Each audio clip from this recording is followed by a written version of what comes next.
I liked my old parking spot better. Heyo, it's your boy, Skinny P. What's going on, everyone? Welcome back to another video. Today I just want to give a little rundown on this bike.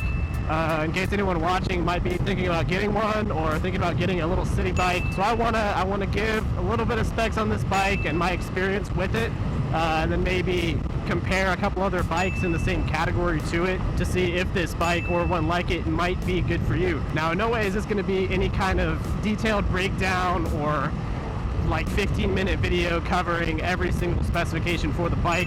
If you want to see a super detailed review on this bike, a really nice video, I think Motorcyclist Magazine made a great review of this bike. If you want to check that out, I'll link it in the description below. But yeah, I brought this bike home around the end of January, I think, right during all the snowstorms and everything. And right now we're getting into the beginning of April. So I've had the bike for a couple months now. I really do enjoy it as far as what it's meant for.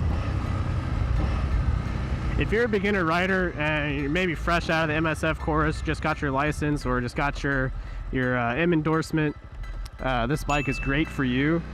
It's super light. I think it's only about 417 pounds.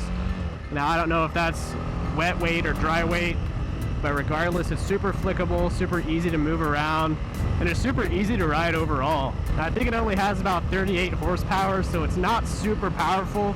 It's not going to be like great on the highway as far as passing speed. You can cruise on the highway, but I don't know that I would recommend doing it for like long periods of time. You know, but if you have like a 40-45 minute commute that's, you know, on a highway, it'd be fine. And we'll see later. I'll take this on the highway back into town and we can see how it does. As far as the power band is, I think it's strongest in mid-range. Not super torquey down low, but it's not super high in the high revs either.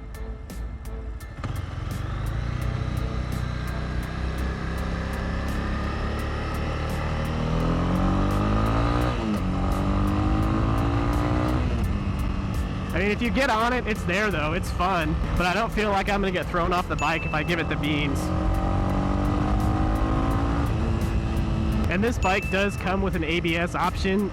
This bike does not have it, but I know it's available out there. This is the 2019 model, so if you're buying a new one off the floor, you're probably able to get that option. But if you're wanting like an older one, like a 2019, 2020, you probably will just have to look around and find one that has the ABS if you really want that. I guess I should have mentioned earlier the engine specs. I don't know them all off the top of my head, so I'll throw them up on the screen. But it is a single cylinder, 4-stroke, 286cc fuel injected engine. So it's gonna be pretty dependable. I like this road because you get to dodge all the bumps and the potholes. This is nice. This is Oklahoma roads if you haven't seen them. This is basically what they are. I missed my turn! But if you are looking for an entry-level bike, you've probably seen this one pop up. Maybe along with others like Yamaha MT-03 or a KTM 390 Duke. And I will say this one isn't as powerful as an MT-03 or a 390 Duke. The one thing that this bike has that the other ones don't is that nice like neo-retro cafe sport looking style that Honda did, which in my opinion, that gives you a great baseline for really anything you want to do to the bike. If you have a bike like this, you're probably new to riding or coming back from riding from a long time. Like me, I rode dirt bikes when I was a kid, was working on fixing up an old Yamaha Dual Sport, but I know a lot of the stuff you learn riding a dirt bike doesn't always translate to the street. And so I just kind of wanted something that wasn't going to get me in a whole lot of trouble right off the bat, because I'd never ridden a bike on the street before. So something like this is great for me right now. Now, long term, I've said before, I do want to get something that's a little bigger. I am going to say that I'm starting to get bored of this bike just a little bit. That's mainly just because I can't go out on the highway. This bike is great around town, gets great gas mileage. This bike is all you need if you're just riding around town, or if you have maybe, like I say, like a 30-45 minute commute to work. And thus our twisties end. It's the only twisty road I've been able to find in this area.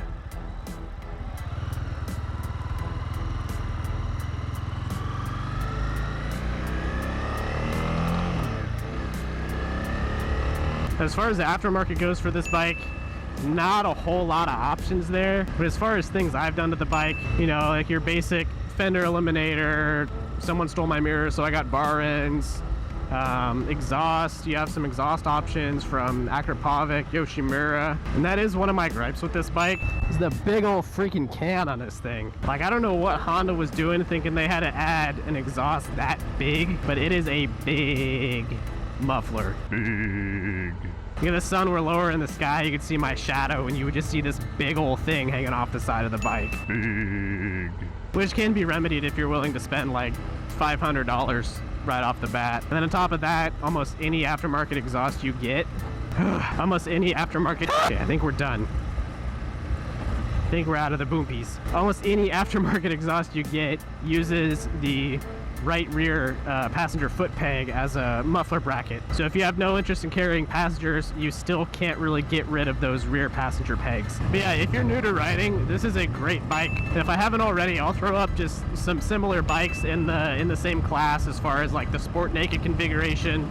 A little bit higher handlebars, a little bit lower triple tree, a little bit comfier riding position. But for me personally, like I said, I just wanted something that I could kind of get used to riding on the street, something that I could, you know, get down, I guess, like the motor skills of street riding before I got something that had more potential to get me in more trouble. Now that I look back, I do wish that I would have gotten something a little bigger. And given that I'm sort of coming from the modified car world, I have the basic concepts of, you know, throttle delivery and performance pretty much down. So in retrospect, I probably could have and should have done something like that. I could have gotten something that I probably would have kept for longer. But when I was looking at this bike, I really just wanted something that could, you know, get me into the world of motorcycles without killing me pretty much. And right now, you know, I'm still in school. I'm finishing up my last semester of my undergraduate degree.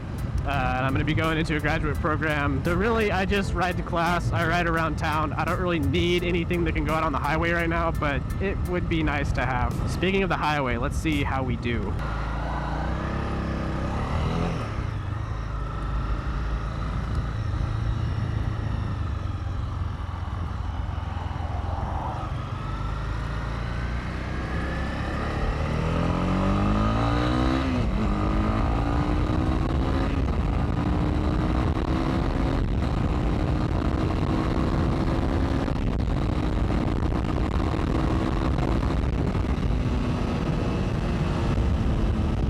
So yeah, it does fine on the highway. I am getting quite a bit of vibration coming up to the handlebars, but we're cruising at about 60, only at about 7K RPM, so it's fine.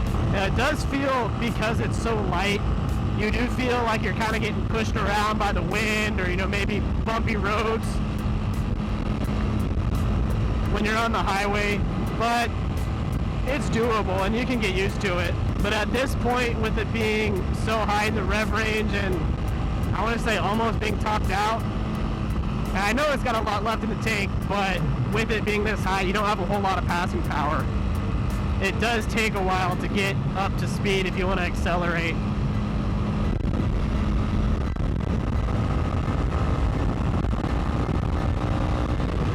And it just kind of depends on what you're comfy with. So like for me, I don't go out on the highway a lot because I just ride around town. But it would be nice to, if I wanted to go on a ride or ride with some buddies, to be able to have that extra passing power to be a little more comfy on the highway. And another thing to note, when you are going at this speed, there's no fairings, there's no windscreen, nothing to buff that wind, so it just hits you in the chest. Anywhere between 45 and 55 is still comfortable cruising speed, but when you get up to 65, 75, it does get a little uncomfy if you got a long ride ahead of you. Now, if you're an experienced dirt bike rider or you have experience with motorcycles, get a bigger bike.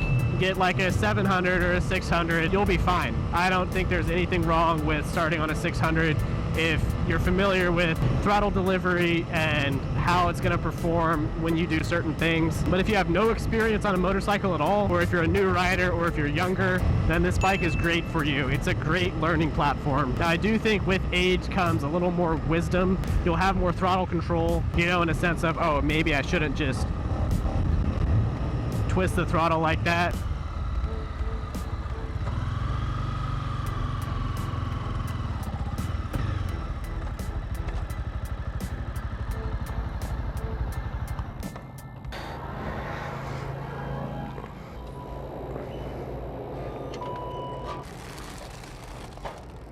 Hi, how are you doing? That's it. But thank you.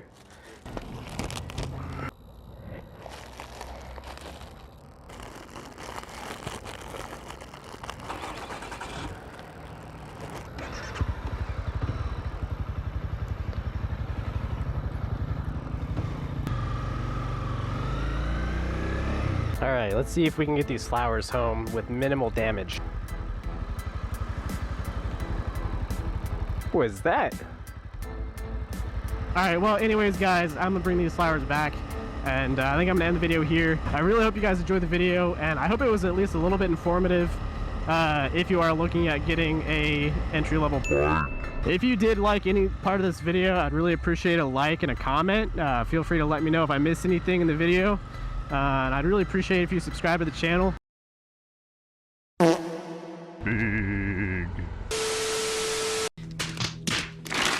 I'll see you next time. Peace.